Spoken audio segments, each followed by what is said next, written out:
Start off with the lights. That's something that we must know before we even get started. So this light up here, once it's a solid green, then that means it's your best connection.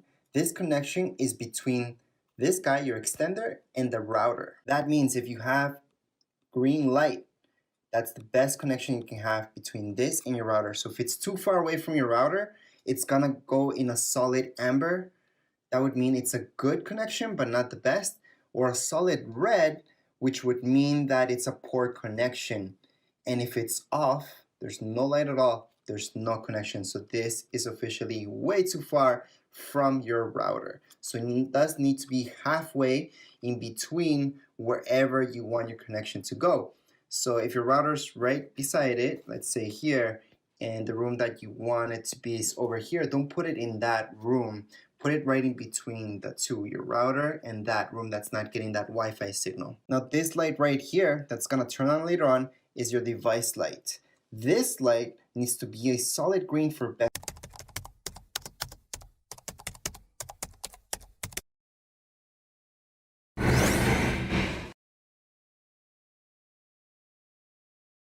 connection. What does that mean?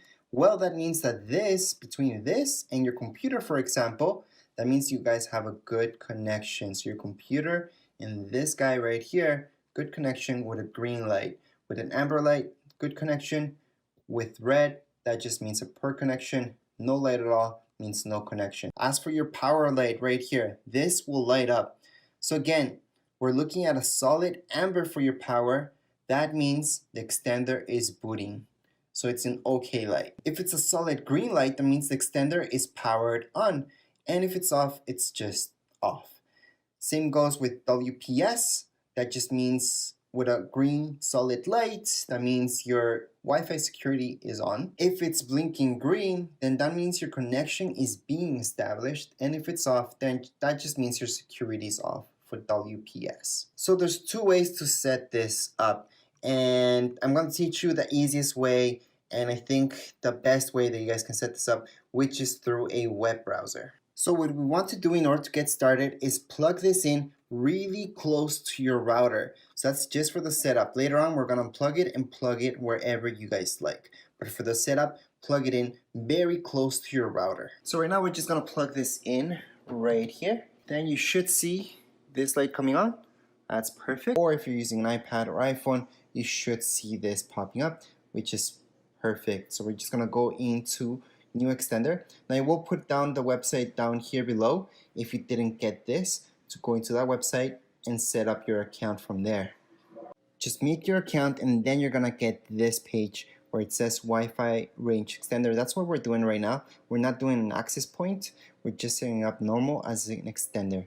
So we're gonna go ahead and do that. So at this point, you should see this popping up. It should take a little bit to refresh and you're gonna see these two options. So it's up to you if you want to share both of these or just extend one of these. So I could just extend my 5G or just extend this one or just both of them.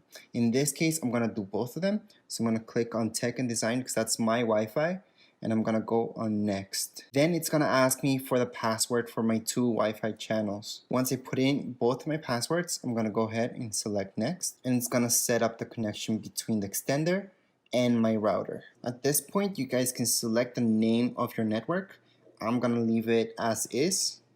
Select next. Once it's done set up, it's gonna kick you out of there, and you're just gonna see your Wi-Fi networks. That's where we were at before. I'm connected still there, but I should see these two connections which I just made right now. You guys saw the two that I made, plus other my networks that I will see right here, which is fine. But the important part is these two that I can connect up or just be hooked up to my original router connection. At this point in time, we are done, so we can unplug it. And just in case you guys were having problems, the on and off is right here. So if it never turned on, just turn it on by pressing this or off, okay? And at this point, we're just gonna plug it in somewhere else and we're pretty much done. Just make sure it's halfway there. And remember the lights that I explained to you guys, that's very important. So as this turns on, it's okay if you guys see the power as an amber light. Later on, it should turn green. Same thing goes with WPS, that should turn green. And right here, a router, you don't want it to be a solid amber light just because that means it's good, but it's not the best. You want it to be the best, so you want that to be green. A solid green would be your best connection. And from here on the device, with that, we have to see once you connect your computer or your iPhone, iPad, wherever you guys have, to this network, we're gonna see if the connection is good or not. Really, you don't really need that light. You'll notice it on your computer itself. So that light is almost a waste, but the other lights are very important. So for some reason, the upload speed is almost the same between the two, the extender or my router. However, the download speed does differ. Okay, so it is a significant difference right there with our download speed between 57 and this 149 with the extender. So the extender is doing a good job right now. I don't think I'm gonna move it around more, but it is good to play around with it in the house to see where's the perfect spot. Anyways, that would be it for this video tutorial. If you guys have any comments, questions, you guys can write down here.